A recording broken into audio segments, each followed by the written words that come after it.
Lab9. Tout Apple sur le bout des doigts, des experts en plus.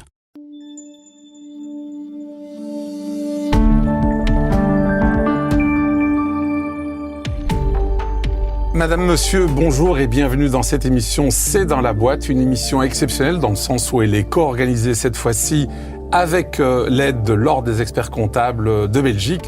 Et ce thème, le thème qui sera abordé aujourd'hui, est un thème un peu particulier puisqu'on va parler d'une justice parallèle qui a l'avantage d'être gratuite, confidentielle, pas chère et qui, visiblement, en tout cas les interlocuteurs qui sont ici autour de la table, autour de moi, le confirmeront, réussit à 90%.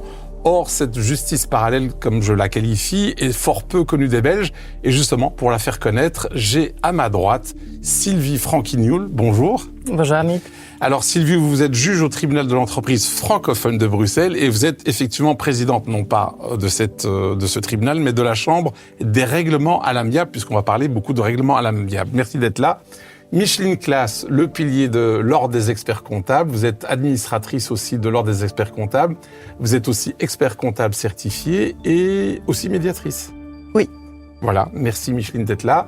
Et puis Charles Markovitch. Bonjour Amit. Bonjour. Bonjour Charles, là vous êtes aussi expert comptable certifié et puis médiateur, ça tombe bien parce qu'on va parler de médiation. Alors je vais peut-être vous poser certainement poser la question d'abord à Sylvie, puisque vous présidez cette chambre des règlements à l'amiable.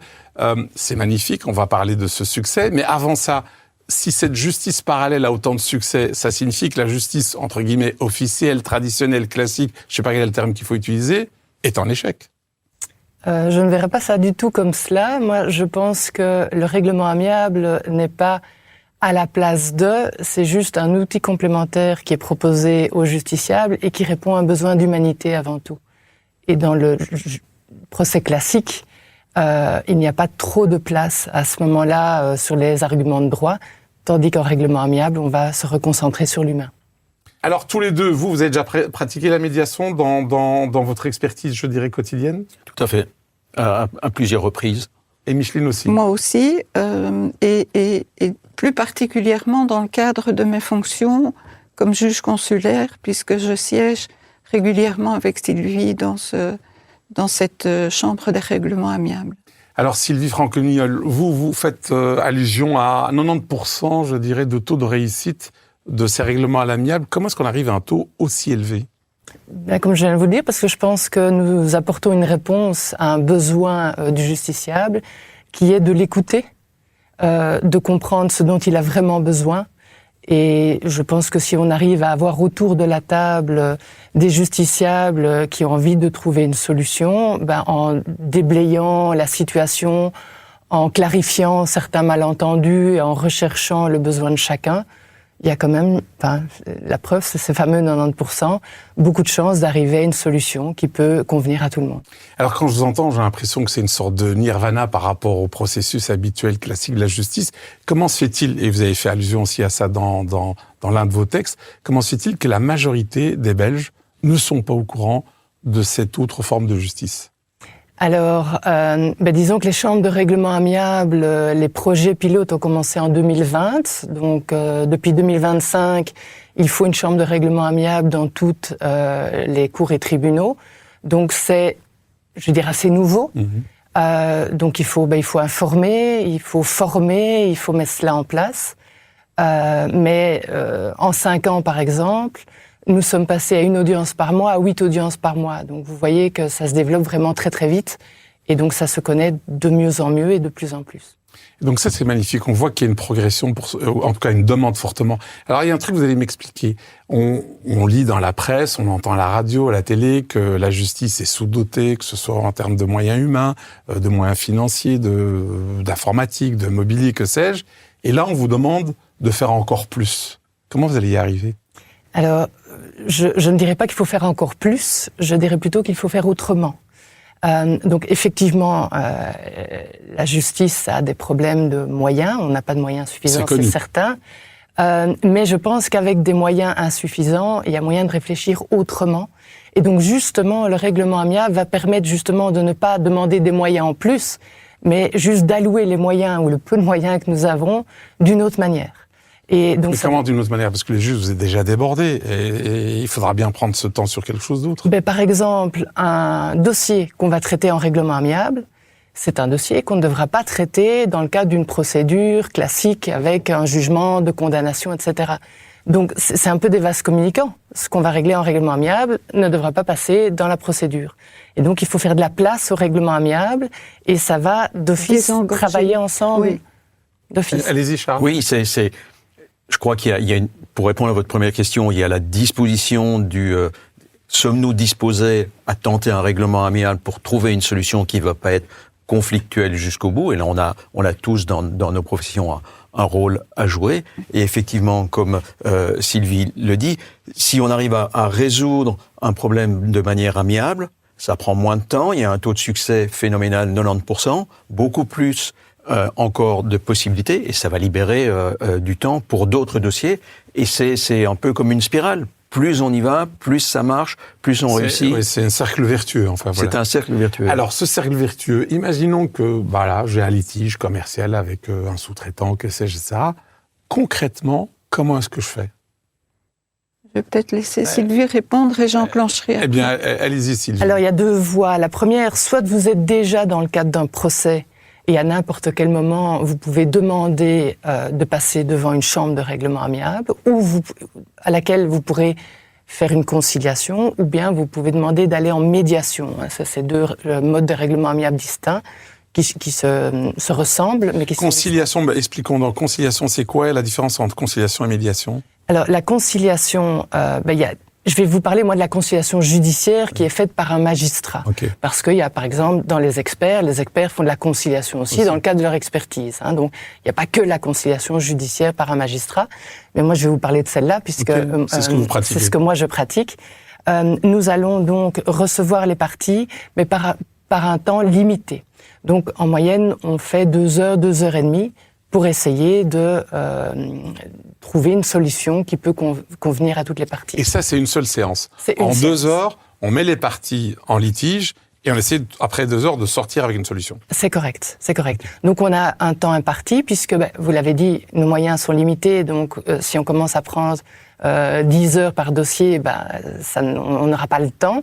Donc, on a un temps limité. Ça, c'est sûr. Ça, c'est l'inconvénient majeur, je vais dire, de la conciliation devant la chambre de règlement amiable. Ça, c'est la première forme, conciliation. Et alors, voilà. À l'amiable? L'avantage, ou un point différent de la conciliation, c'est donc qu'elle est faite par un magistrat. Le magistrat, lui, il a sa posture de magistrat, il connaît les droits des parties, comment ça fonctionne, etc. Donc, il va pouvoir vraiment aider dans la recherche de la solution, voire même proposer des solutions, expliquer, donner de l'info. Donc, le magistrat a cette posture-là. La médiation, ça c'est donc en dehors du tribunal. Le médiateur n'a rien à voir, n'est pas membre du tribunal. C'est quelqu'un d'externe, c'est un indépendant. Ou un expert comptable. Ça peut être un expert comptable, ça peut être un avocat. En matière familiale, ça peut être un psychologue, ça peut être un entrepreneur. Donc voilà, c'est pas que les avocats, mais il y a quand même beaucoup d'avocats dans les médiateurs.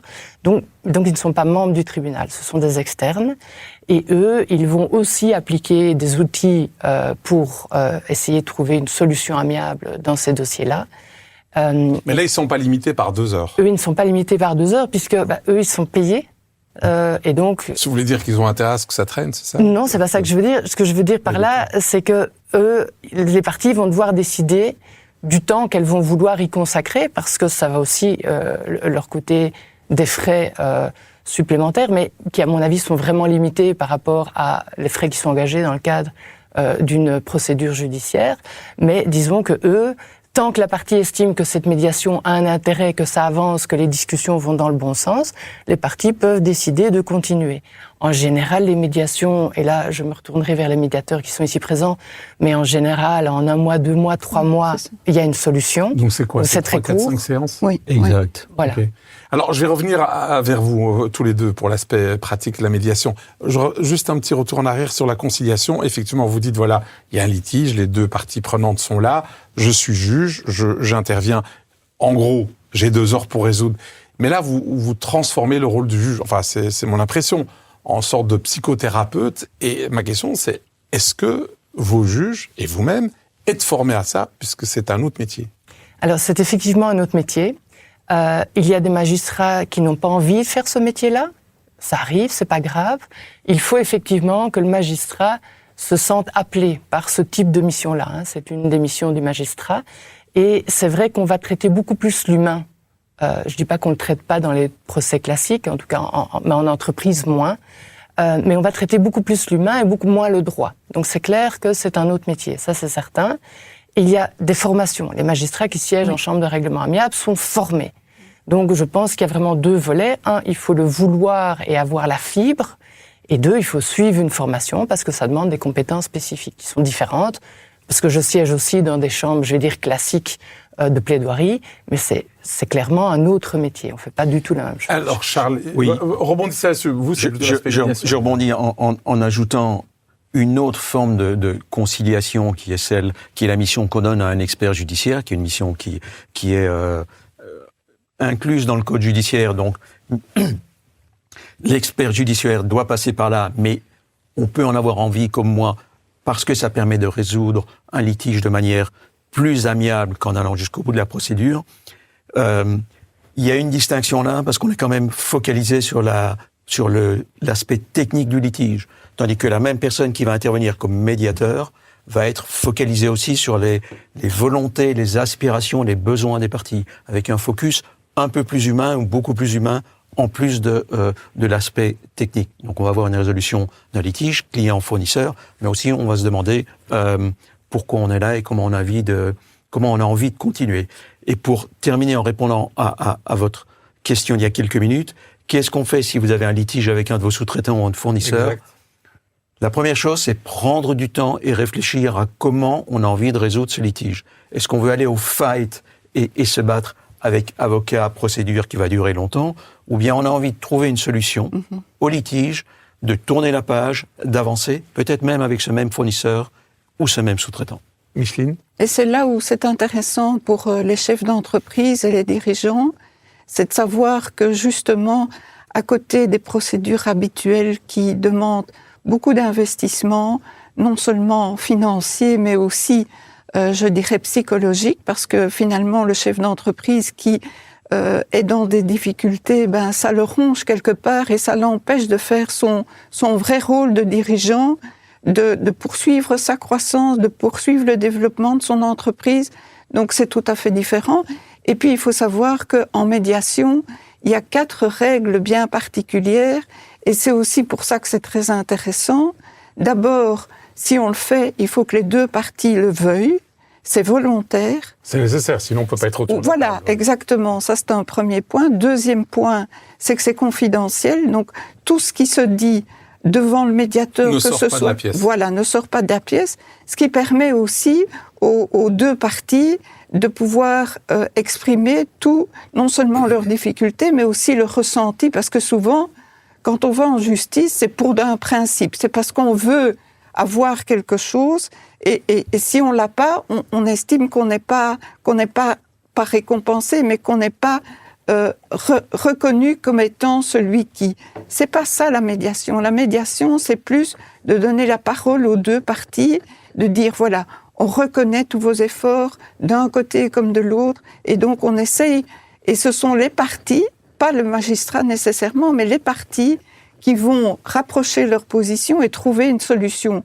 Et quand ce sont les parties qui trouvent elles-mêmes leur solution, appuyées par un magistrat, des médiateurs, des experts comptables qui finalement ont un rôle essentiel parce qu'ils ont les chiffres en main, eux. Les avocats, ils sont plus là, je dirais, pour finaliser un accord en droit. Les experts comptables sont là pour donner les bons chiffres, répondre aux bonnes questions, de manière à repartir vers une croissance, vers un développement. Alors, vous venez d'utiliser le terme d'avocat. Il n'y a pas d'avocat autour de cette table, faute de place tout simplement. Mais ce sont des grands absents, parce que souvent dans un litige, spontanément, on pense plus à l'avocat qu'à une autre profession libérale. Mais là, est-ce que l'avocat, est-ce son intérêt de pousser vers la médiation, sachant qu'il vit du timesheet et qu'il a intérêt à ce que la procédure, le litige dure, qu'on aille vers le tribunal, puisque c'est sa vie? Alors, je ne sais pas si vous pouvez en parler. Qui veut réagir là-dessus? Je pense que c'est. Ou est-ce que j'ai une vision noire du métier d'avocat qui est formidable par ailleurs, c'est pas ça, mais. Je pense qu'avec l'évolution de la Chambre de règlement amiable, on a vu également une évolution du positionnement des avocats. Au début, c'était peu connu, donc on a toujours un peu ses craintes quand on n'est pas dans sa zone de confort. Mais les avocats maintenant savent ce que c'est une chambre de règlement amiable. Beaucoup sont déjà venus assister et conseiller des clients dans le cadre du règlement amiable. Et ils ont pu vraiment vivre et se rendre compte de l'intérêt que ça a et aussi du fait que les clients ressortent de là très contents. Et donc je pense qu'hormis la question du timesheet et de faire un maximum d'heures, je pense ils se sont vraiment rendus compte qu'il y a autre chose, à mon avis, aussi important, c'est la satisfaction du client. Parce qu'un client qui est satisfait, c'est un client qui va faire de la bonne publicité, qui va ramener d'autres clients. Et je pense maintenant qu'il y a vraiment une grande évolution. Et d'ailleurs, on le voit pendant l'audience de conciliation. On voit maintenant à quel point les avocats sont convaincus par le processus et aident et participent à ce processus. Je pense qu'il y a vraiment une belle évolution dans ce sens. Positivement, parce que, oui, allez-y, Charles. Oui. Il y a évidemment la volonté de satisfaire le client et de répondre à ce qu'on croit être ses besoins. Mais je pense qu'il y a aussi la satisfaction personnelle d'avoir contribué à la solution. Réussite. Moi, quand j'interviens comme médiateur ou comme expert judiciaire, quand j'arrive à concilier les parties en tant qu'expert, je suis content pour elles, mais je suis aussi content pour moi parce que j'y ai contribué. Et ça m'aide à progresser dans ma carrière, dans mon évolution, etc. Et j'ai un cas d'une expertise avec 2 confrères réviseurs d'entreprise, pour l'instant. On a 2 avocats. Et d'après mes 2 confrères, les 2 avocats ne sont pas très enclins à la conciliation, mais on a des réunions techniques à 3, sans les avocats, et on va leur servir une proposition sur mesure, dans l'intérêt des parties, parce que mes confrères sont en lien direct avec leurs clients. Donc, il y a beaucoup plus d'avocats qui sont positifs, et quand il y en a qui sont un peu moins positifs, on arrive aussi à construire des solutions. Alors moi, je vais être un peu moins positif, si je puis dire, parce que je suis là pour vous taquiner. Sur les dossiers sélectionnés, on semble dire que 72% des personnes ne répondent même pas à la convocation. Comment se fait-il, vous avez expliqué, confidentiel, gratuit, rapide, 90% de taux de réussite, comment se fait-il que ces gens ne répondent pas à cette convocation, alors que c'est une chance gratuite? Et alors, je vous pose aussi une autre question. Est-ce qu'il ne faut pas les sanctionner s'ils annulent la veille? C'est pas le cas aujourd'hui, parce qu'en fait, on fait perdre une chance à quelqu'un d'autre. Madame la juge. Alors, c'est une question que je me pose aussi, parce qu'effectivement, on se dit, voilà, ils n'ont rien à perdre. Il faut savoir que la conciliation, si elle fonctionne pas, les parties peuvent retourner au procès classique, donc ils n'ont rien perdu. Mais parfois, je pense peut-être qu'il manque de l'information, que peut-être que les gens savent pas encore suffisamment ce que c'est. Pourtant, on met en annexe à la convocation une bonne explication sur ce que c'est, ce qu'on attend d'eux et ce qui va s'y passer. Mais je suis sûre qu'avec l'évolution des mentalités qui est complètement en train de se faire pour l'instant, vous restez résolument optimiste. Certainement. Désespérément optimiste. Pas désespérément, non. Résolument. Mais votre idée, elle est top, je trouve. Quand vous avez un rendez-vous à l'hôpital, on vous dit, si vous n'annulez pas 48 heures à l'avance, vous devrez payer un forfait de 50 ou de 100 euros. Ça pourrait être le cas. Après, vous l'appliquez ou pas. C'est une suggestion. C'est une question de respect du tribunal. Oui. C'est une question de respect, de civilité. Donc ça me paraît être... Alors, je vais jouer aussi au philosophe que je ne suis pas. Qu'est-ce que vous répondez? Par exemple, vous, Charles, à quelqu'un qui dirait c'est très sympa tout ce que vous nous expliquez, mais quelque part, cette justice parallèle, c'est une forme de privatisation silencieuse de la justice, dans le sens où on ne sait pas ce qui s'est déroulé, il y aura peut-être même plus de jurisprudence, etc. Le droit ne va peut-être même pas évoluer, parce que tout s'est fait entre deux portes. Qu'est-ce que vous répondez à ce genre de... Non, je ne crois pas que c'est une privatisation. Je pense que c'est une procédure ou un fonctionnement dans le système judiciaire qui est un peu différent de ce qu'on a connu jusqu'à présent. Et je pense que s'il y a plus de litiges qui sont résolus de manière amiable par conciliation, par médiation, c'est parfait et la jurisprudence évoluera. Mais on va pas dire on veut garder beaucoup de litiges de manière technique et long pour éviter d'avoir des litiges courts résolus à la satisfaction des parties.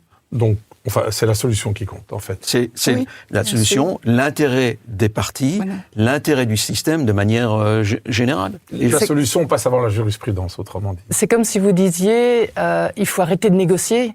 Dès qu'il y a un problème, il faut aller trancher le problème au tribunal. Ça n'a pas de sens. Le tribunal, pour moi, c'est la dernière carte à jouer. La négociation, c'est quand même la première. Et ce que les parties négocient, là, c'est complètement en dehors des tribunaux. Il n'y a aucun magistrat, aucun médiateur qui intervient. Pour moi, ça, c'est la première, le premier pas qu'on fait quand on a un différend. Et donc, pourquoi dans la négociation, on ne se dit pas, ah oui, mais c'est une privatisation? Non, c'est une manière de résoudre son différence. Alors, je reviens en On arrière. est plus dans le dialogue et moins dans la confrontation. Et donc, quelque part, ça porte ses fruits, immanquablement. Parfait. Alors, je reviens un peu en arrière. Vous êtes juge, je suis là en conciliation. Vous nous avez expliqué qu'en gros, en 2 heures, j'essaye de mettre les deux parties se mettre d'accord. On n'y arrive pas. Imaginons les fameux 10% d'échecs. Qu'est-ce qui se passe? Est-ce que je retrouve le même juge dans le procès classique ou pas? Certainement pas, puisque dans la conciliation, donc il y a aussi des règles, comme Micheline en a parlé, il y a le caractère volontaire, la confidentialité. Et donc, dans cette confidentialité, justement, les parties, elles vont pouvoir parler ouvertement, librement. Et d'ailleurs, on leur explique ça en début de conciliation. On leur dit, vous êtes libre ici de parler de ce qui vous est arrivé, de comment vous l'avez vécu, etc. Et l'idée, c'est vraiment d'avoir une parole libre, parce qu'il nous semble que c'est grâce à cette parole libre qu'on va pouvoir ouvrir les possibilités et trouver cette solution.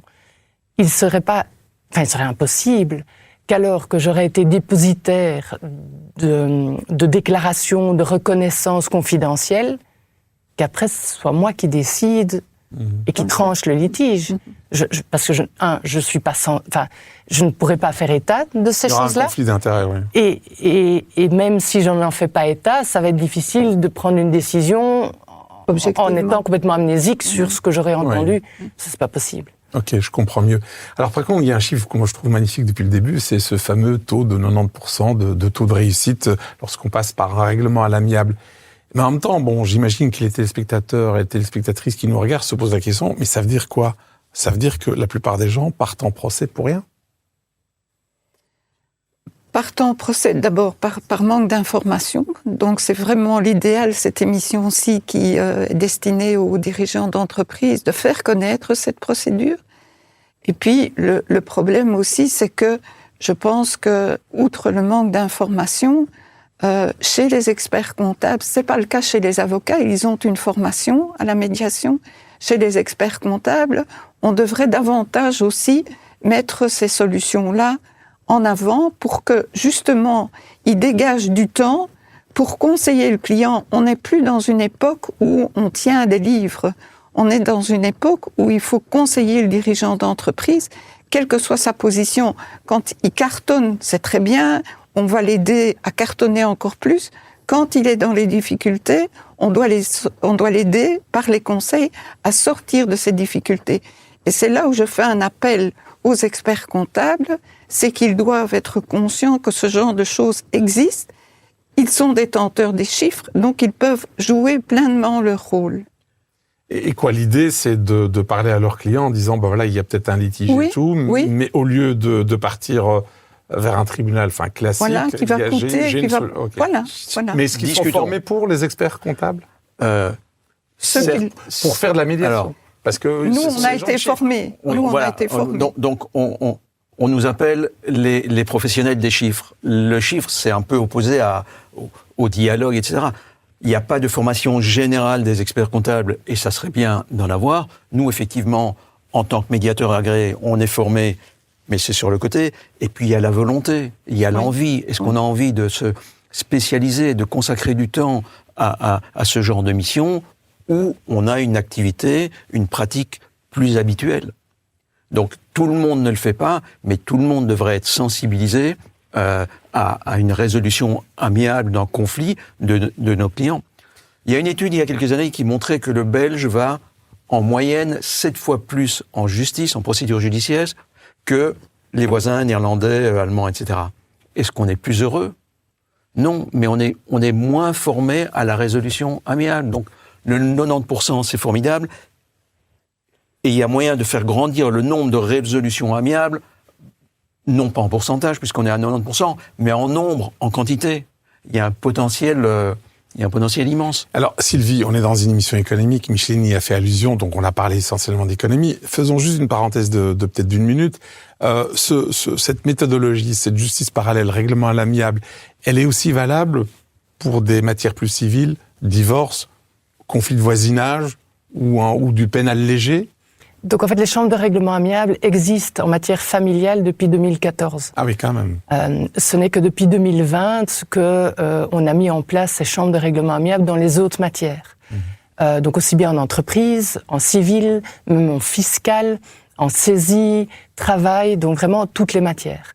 Et donc c'est vraiment en train de se développer énormément. C'est d'ailleurs depuis le 1er septembre 2025 obligatoire dans toutes les cours et juridictions doivent avoir leur chambre de règlement amiable.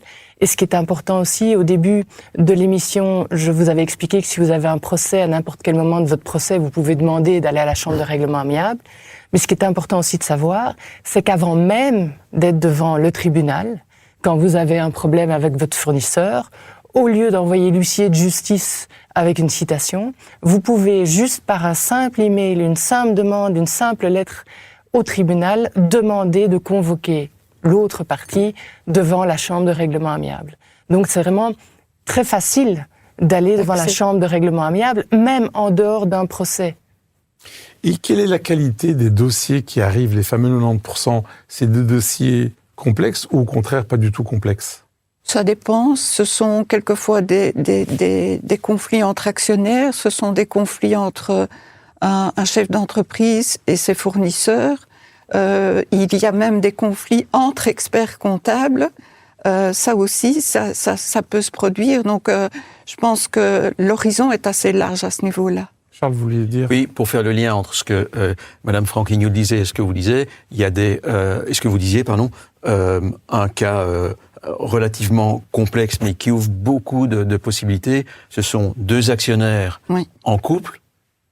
Ils avaient une société, le couple divorce, oui, le couple, mais donc là vous avez les deux dimensions, il y a la dimension familiale et il y a la dimension économique, et il y a un potentiel pour une discussion, pour une médiation immense, mais il y a des complexités aussi très très importantes. Autrement dit, est-ce que ce taux de 90%, il est aussi élevé parce que l'aspect psychologique l'emporte sur les chiffres, vous qui êtes deux professionnels du chiffre? Je pense j'essaie de trouver une raison. C'est dû à la combinaison des deux, à mon sens. C'est la volonté des parties de trouver une solution par eux-mêmes à l'appui de conseillers et de ne pas laisser un tribunal tranché de manière purement technique. Alors, je pose cette question-là à dessein parce qu'on pourrait, évidemment, c'est une autre question qui me vient aussi à l'esprit, c'est est-ce qu'on pourrait imaginer demain, on en parle de plus en plus, qu'une intelligence artificielle trie les dossiers et propose des accords à l'amiable? Est-ce que c'est envisageable? Et est-ce que c'est même souhaitable ou pas, tenant compte des aspects psychologiques auxquels on vient de faire allusion? Alors, c'est tout à fait envisageable. C'est déjà à l'étude, même dans le cas de la médiation, où certains avocats d'ailleurs se préparent comme ça pour venir en conciliation. Ils demandent à l'intelligence artificielle de brainstormer sur les différentes possibilités d'accords qu'il pourrait y avoir. Donc oui, ça existe. L'intelligence artificielle, je pense, va faire sa place même dans le règlement amiable. La seule question que j'ai, où je pense que ça va être plus compliqué, c'est que de l'expérience que j'ai en conciliation, un élément clé de la conciliation, comme je vous l'ai dit, c'est l'humain. Et c'est le fait que les personnes ont besoin de parler à un humain, d'être écouté par un humain. Et ça, je pense que l'intelligence artificielle, si on se limite à l'intelligence artificielle, ça ne va pas aussi bien fonctionner parce qu'il y a cet humain que l'intelligence artificielle ne sait pas remplacer. Okay. Ça, c'est pas possible. Alors, on termine cette émission, malheureusement. Les 30 minutes vont très très vite. Charles et Micheline, si vous êtes en contact permanent donc avec des chefs d'entreprise qui sont aussi vos clients en tant qu'experts comptables et tout, si vous deviez en 30 secondes convaincre l'un de ces chefs d'entreprise qui serait encore sceptique d'utiliser cette méthode du règlement à l'amiable plutôt que d'aller en procès, vous lui diriez quoi? Moi, je dirais à mon confrère, parce qu'ils sont deux, prenez le temps prenez une demi-heure pour vous asseoir, pour discuter de ce problème en faisant abstraction des autres choses du quotidien et demandez-vous comment vous voudriez résoudre ce litige de manière amiable, aussi de manière efficace financièrement, plutôt que de foncer dans une procédure. Prenez le temps. Micheline, le mot de la fin? Je pense que le dialogue prévaut toujours, selon moi, par rapport à la confrontation. Or, le dialogue, c'est la chambre des règlements amiables. La confrontation, c'est plus le judiciaire au sens traditionnel du terme. Donc, voilà, il faut être sensible si on l'est, et si on parvient à convaincre son client, c'est tout profit pour tout le monde. Parfait, je remercie en tout cas l'Ordre des experts comptables de nous avoir permis de réaliser cette émission, de vous avoir tous les trois autour de cette table. Merci à tous les trois pour votre temps et votre expertise. Merci. Et moi, je vous retrouve la semaine prochaine. C'est tout pour aujourd'hui. Vous vous intéressez aussi à l'actualité boursière et au conseil des investisseurs. Alors retrouvez-nous également sur le canal Trends Bourse. À très bientôt, ici sur Trends Tendance et sur Trends Bourse.